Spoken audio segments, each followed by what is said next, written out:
Welcome to my channel at exactly 8:15 hours on February 2nd, 2026. A deafening explosion ripped into the port side of the U.S. cargo ship Liberty Pride in the heart of the Strait of Hormuz. 50,000 tons of steel shuddered violently as the general quarters alarm screamed to life. On the damage control display, a 2.5-meter breach appeared just below the waterline. Seawater surged into cargo hold number 3, threatening to sink the massive vessel within minutes. But the most terrifying fact was not the explosion itself. It was that America's multi-billion-dollar defense network had been completely bypassed. Satellites, patrol aircraft, escort destroyers, advanced sonar systems. None of them saw it coming. Only when the escort destroyer USS Gravely made a hard defensive turn to shield a cargo ship did its towed sonar array briefly catch a faint acoustic signature, just a whisper in the noise. The combat system immediately matched it. Red alert. The sound belonged to a Goddard-class submarine, Iran's silent coastal hunter, a 150-ton mini-sub. Old, slow, obsolete by Western standards. So why was it here? And how did it outmaneuver the most powerful navy on Earth? Because this attack was never meant to sink a ship. It was meant to send a message. Just 24 hours earlier, Tehran had issued a blunt warning. Any increase in U.S. military presence will be met with retaliation. Iran was executing a classic A2/AD, anti-access, area denial strategy, turning the Strait of Hormuz into a kill zone. Liberty Pride was the opening move. When analysts reviewed the sonar data, the truth emerged. The submarine had been lying motionless on the seabed for 48 hours. Main engines shut down. Auxiliary power disconnected. Only minimal battery life sustaining the crew. Surrounded by metal debris and shipwrecks, it blended perfectly into the ocean floor. To U.S. passive sonar, it was nothing more than a lifeless rock.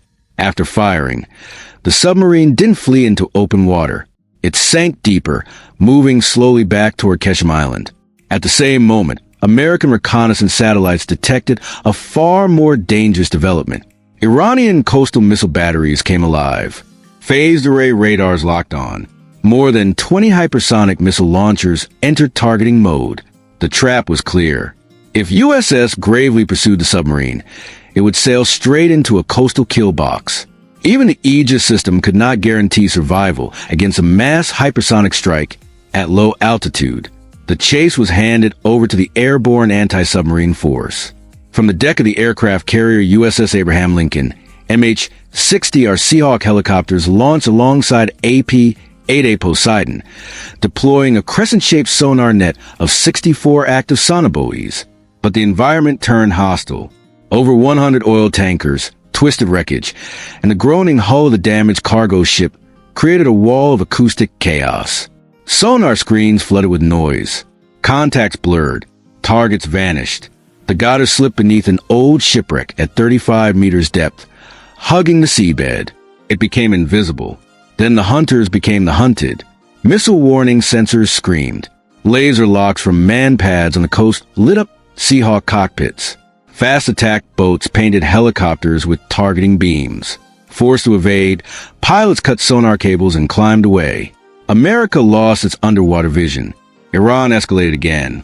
A swarm of Shahid 238 jet-powered drones skimmed the waves at near-sonic speed, disrupting air operations. Electronic warfare systems jammed GPS and link. 16 data links. The battlefield froze. Surface ships were pinned. Aircraft were harassed. Sonar was useless. The Fifth Fleet needed something new. Something silent. Something untouchable. Something that didn't rely on sound. Orders were transmitted via EHF satellite to a Virginia-class attack submarine lurking far offshore. It never entered the strait. Instead, it opened its payload bay. 2 Orca XLUV autonomous undersea vehicles slipped silently into the water. Fuel cell powered, AI controlled, and completely soundless. No sonar. Only magnetic anomaly detection and blue-green laser scanning. The Orcus mapped the seabed.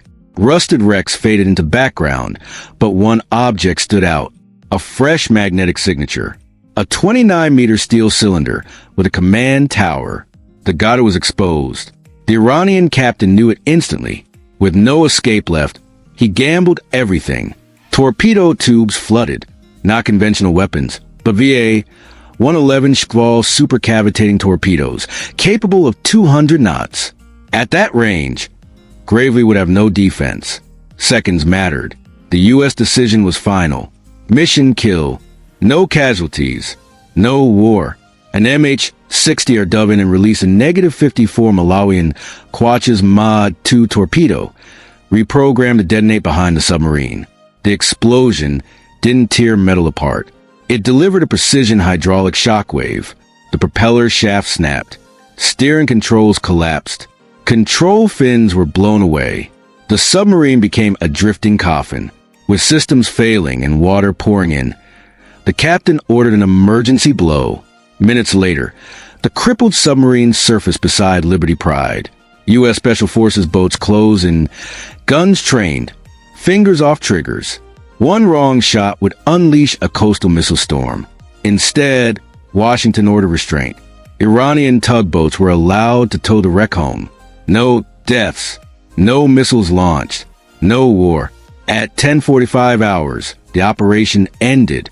Both sides claimed victory, but the message was unmistakable. A $20 million submarine had pierced a $1 billion defense shield and forced the world's most powerful navy to step back. The Persian Gulf grew quiet again, but beneath the calm surface, naval warfare had changed forever. The era of uncontested dominance was over, and the age of undersea asymmetric warfare had only just begun. Don't forget to like, subscribe, and share for more exclusive military analysis. What do you think comes next? See you in the next